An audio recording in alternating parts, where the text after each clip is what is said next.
বালু উত্তোলন করলে সাইট প্রতি 1500 টাকা চাঁদা দিতে হবে। দাবিকৃত এই চাঁদা দিতে আপত্তি করায় ওয়ার্ড বিএনপি সভাপতি আনোয়ার হোসেন আনারকে কুপিয়ে জখম করা হয়েছে। গত শনিবার রাত 10:30টার দিকে শেরপুরের নালিতাবাড়ী শহরের দক্ষিণ বাজার পুরাতন কলেজ রোড এলাকায় এই ঘটনা ঘটে। ভুক্তভোগী বিএনপি নেতা ও পুলিশ সূত্রে জানা গেছে, শহরের 6 নং ওয়ার্ড বিএনপি সভাপতি আনোয়ার হোসেন আনার শহরে বালু উত্তোলনের জন্য ভোগাই নদীতে শ্যালো চালিত মিনি ড্রেজার স্থাপন করেন। চিটপাড়া বকুলতলা মহল্লার সাদ্দাম হোসেন সহ কয়েকজন যুবক ভোগাই নদীতে চলমান প্রতিটি বালুর সাইড থেকে 1500 টাকা করে চাঁদা উত্তোলন করছিল। এরই অংশ হিসেবে বিএনপি নেতা আনোয়ার হোসেন আনারের কাছ থেকে একই পরিমাণ চাঁদা এক বিএনপি নেতার নাম ভাঙিয়ে আদায় করে সে। পরে শনিবার রাতে আনোয়ার হোসেন ওই বিএনপি নেতার কাছে গিয়ে বিষয়টি জানালে তিনি বিষয়টি মীমাংসার আশ্বাস দেন।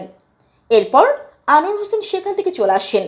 এর একটু পর রাত 10:30টার দিকে সাদ্দাম হোসেন, আলমগীর, আতস আলী, স্বপন মিয়া, ওমর আলী ও রফিকুল ইসলাম সহ কয়েকজন যুবক রামদা ও চাইনিজ কুড়াল সহ দেশীয় অস্ত্র নিয়ে পুরাতন কলেজ রোড এলাকায় অতর্কিতে আনোয়ার হোসেনের উপর হামলা চালায়।